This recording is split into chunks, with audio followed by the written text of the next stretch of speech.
শাল আৰু চেগুন গছৰ চোৰাং কুন্দাসহ জব্দ এখন বলেৰো বাহন আৰু যোৱা নিশা এখন বলেৰো বাহনসহ চোৰাং শাল আৰু চেগুন গছৰ কুন্দা জব্দ কৰিবলৈ সক্ষম হৈছে ধুবুৰী জিলাৰ চালকোছা আৰক্ষীয়ে আৰু এক বিশেষ সূত্ৰৰ পম খেদি যোৱা নিশা চালকোছা আৰক্ষীয়ে গৌৰাঙত জব্দ কৰে চোৰাং শাল আৰু চেগুন গছৰ কুন্দাসহ এখন বলেৰো বাহন আৰু জব্দকৃত বলেৰো বাহনখনৰ পঞ্জীয়ন নম্বৰ হ'ল AS17B0053 AS17B0053 আৰু এক বিশেষ খবৰ ধুবুৰী জিলাৰ চালকোছা আৰক্ষীক বিশেষ সূত্ৰৰ পম খেদি যোৱা নিশা চোৰাং শাল আৰু চেগুন গছৰ কুন্দাসহ জব্দ কৰিবলৈ সক্ষম হয় এখন বলেৰো বাহন আৰু বলেৰো বাহনখনৰ পঞ্জীয়ন নম্বৰ AS17B0053 আৰু স্থানীয় ৰাইজৰ অভিযোগ অনুসৰি কোনোবা চোৰাং ব্যৱসায়ীয়ে বন বিভাগৰ লগত মিতিৰালি কৰি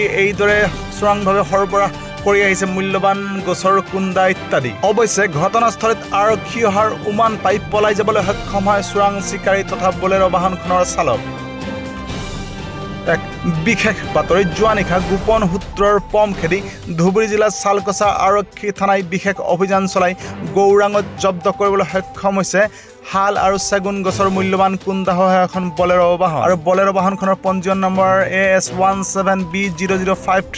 অৱশ্যে আৰক্ষী অহাৰ উমান পাই ঘটনাস্থলীৰ পৰা পলায়ন কৰিবলৈ সক্ষম হয় বাহনখনৰ চালক তথা চোৰাং ব্যৱসায়ী আৰু স্থানীয় লোকৰ অভিযোগ অনুসৰি চোৰাং ব্যৱসায়ী বন বিভাগৰ লগত মিতিৰালি কৰি এইদৰে বহুদিন ধৰি চলাই আহিছে চোৰাং কাঠৰ ব্যৱসায়।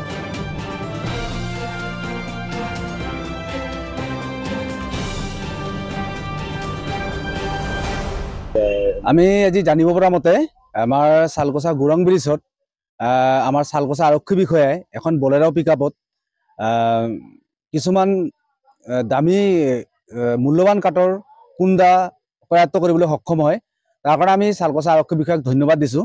কিন্তু এটা কথা হ'ল আমাৰ অসম চৰকাৰৰ যিটো বন বিষয়া ডিপাৰ্টমেণ্ট এটা আছে এই ক্ষেত্ৰত তেখেতৰ আমি কিয় নীৰৱ ভূমিকা গ্ৰহণ কৰিবলৈ আমি দেখিবলৈ পাইছোঁ। আচলতে আমি অসম চৰকাৰক এটা কথাই ক'ব খুজিছোঁ যাতে এই বনবুখীয়া যিটো আমাৰ ডিপাৰ্টমেণ্ট আছে আজি হাই ৰোড এখন এক ঘাইপথেদি তেনেকুৱা এখন বলেৰো পিকআপত এনেকুৱা দামী কাঠ আমাৰ মূল্যৱান কাঠ এনেকুৱা অহা যোৱা কৰি থাকে, তেনেকুৱা 2 নম্বৰী ব্যৱসায় চলি থাকে।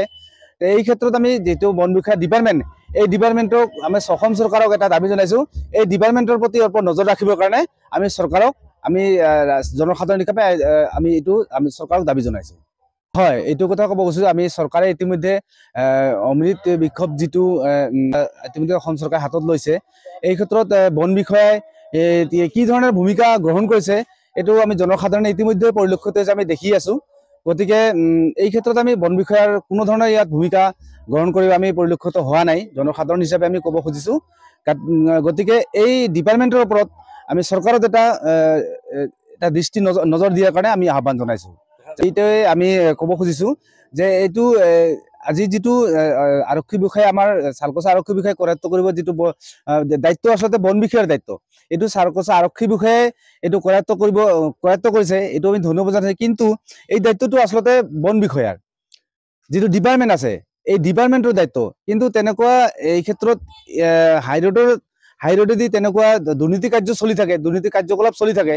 এই ক্ষেত্ৰত আমি বন বিষয়াৰ কি ধৰণে ভূমিকা গ্ৰহণ কৰি আছে সন্দেহ হৈছে। নিশ্চয় কিবা ইহঁতৰ লগত কিবা বুজা পৰা আছে নেকি তেনেকুৱা ধৰণৰ আমাৰ সন্দেহ হৈছে। কিবা মতা অংক হওক নাইবা কিবা নিশ্চয় কিবা বুজা পৰা থাকিব সেয়া আমাৰ সন্দেহ হৈছে। গতিকে অসম চৰকাৰকে আহ্বান জনাইছোঁ যাতে এই ডিপাৰ্টমেণ্টৰ প্ৰতি এটা দৃষ্টি ৰখাৰ কাৰণে যাতে এই ডিপাৰ্টমেণ্টত কি ধৰণে চলি আছে আৰু এই ধৰণে বন ধ্বংস যে হৈ আছে এই ক্ষেত্ৰত চৰকাৰে এটা দৃষ্টি দিয়াৰ আমি চৰকাৰক আমি আহ্বান জনাইছোঁ।